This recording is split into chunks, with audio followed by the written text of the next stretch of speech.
Hello, people. A lot of people I know have been asking me, what's a hoodoo shrine? Or they call it an altar. I did a video that's maybe 4 or 5 years old that should be on my channel. And I go into kind of a detail. And I show you my altar or shrine. Really, it's called a shrine, but I was calling it an altar then. Um, just for brevity and the fact that I wanted to be identifiable to most people who calls it a shrine, an altar. But a real a real hoodoo altar, if you go anywhere down south or even up here north, where a lot of our ancestors came, my grandmothers, grandfathers, and so forth and so on, after the war or before the war and after, all the way up to the '60s, they were still coming. A shrine, hoodoo shrine, that they wouldn't call it that because black people in those days in the South, and they didn't consider themselves a hoodoo. Hoodoo is a bad word. Hoodoo is, look, I'm gonna be honest with you. Hoodoo was not a nice word that was given to black people who practice the African American spirituality. They call themselves spiritual worker. That's what they call themselves. They were the people who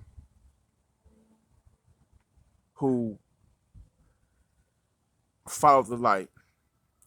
The ones who followed the darkness, black magics, they called them hoodoos.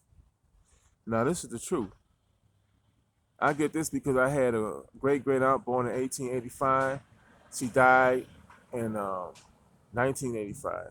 She had been around me all my life. She's about 100. You call her a hoodoo, she spit tobacco juice in your face. She said, I'm a Christian. And a lot of hoodoos in the last 50, 60, 75 years call themselves a spiritual worker. That's what I am. I consider myself a spiritual worker. But because hoodoo now is the majority name that people give to African American religion, I'm the hoodoo man. So there it is. But anyway, if you go into any of a lot of African American homes, I don't like saying that. Jesse Jackson came up with that shit. Black homes in the United States, you'll see up over their fireplace, you'll see pictures of a lot of their deceased ancestors, deceased relatives, cousin, uncle, great uncle, grandma, mama, daddy, granddaddy, and so on and so forth.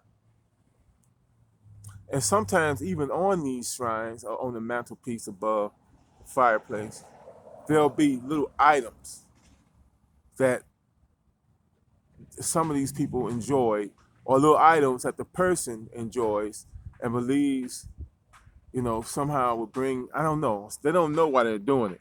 They just put little items like candy and stuff like that, toys up there, not even knowing why.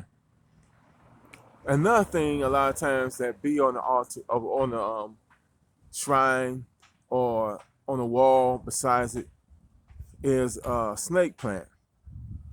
They have various different plants throughout the house, and especially a snake plant. That's an old tradition, back during even slavery time, and a lot of times they'll even use that altar to pray on. I'm calling it an altar now because I said it, but we normally call it a shrine. They use that shrine to even pray on. To pray, they'll kneel down before it and pray. And my Aunt Jenny, my great great Aunt Jenny, used to keep the Bible, and it was open. What's that? Psalms, I think it's 25. Yea, though I walk through the valley of the shadow of death. As a matter of fact, most hoodoos didn't have all these psalms. They had one or two psalms, mostly the 25th psalm. And I think it's what, Psalm 90, 91 or something.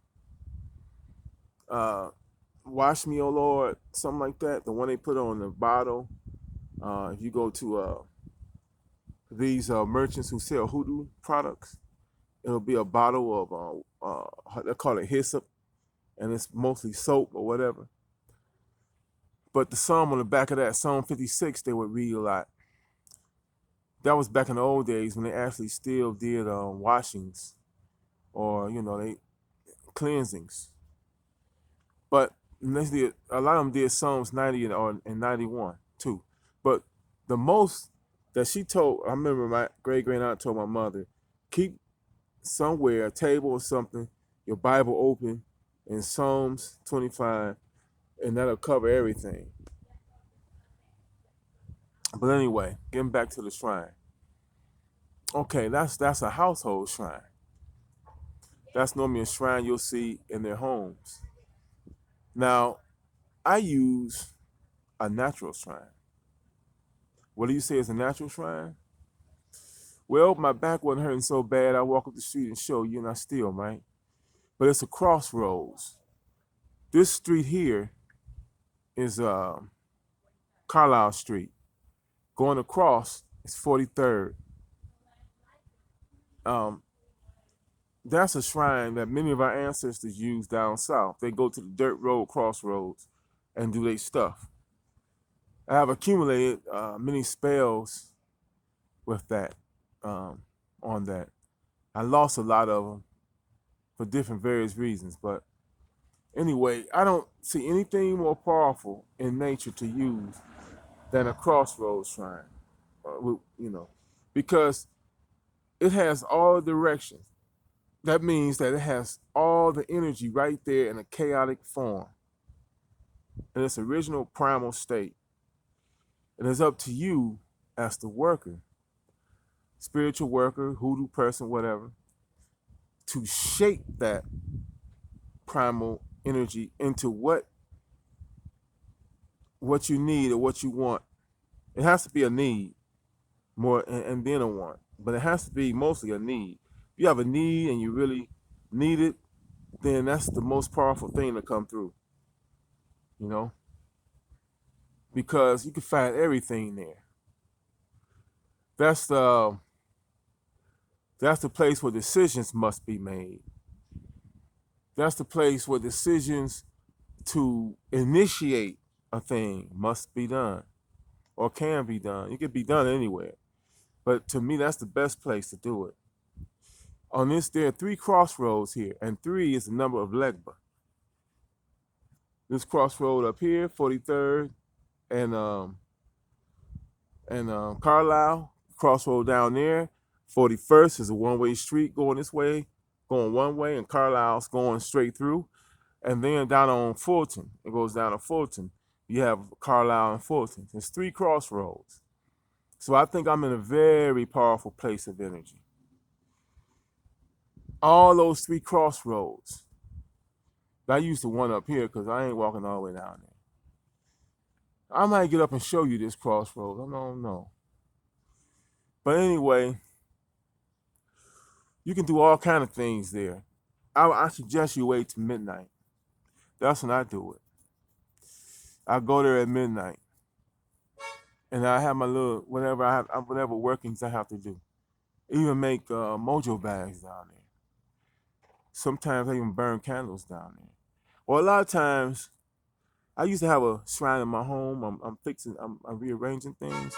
A lot of times I burn the candles at my shrine and do the different things in my shrine, and I take the working up to the crossroads up here. Even when I give myself a spiritual bath, I would scoop some of it up in a pail and take it down here and throw it over my shoulder at a certain time, mostly around midnight. That's what the old hoodoos did, and that's what I was taught to do. So anyway, I hope I haven't went too long on this video. I just want to make clear that natural shrines sometimes are the best, and I wanted to make clear what should be your main natural shrine should be. It should be somewhere at a crossroads, I think. And I think a lot of hoodoos would agree with me. Ask Robert Johnson. Peace and have a good day or night or whatever.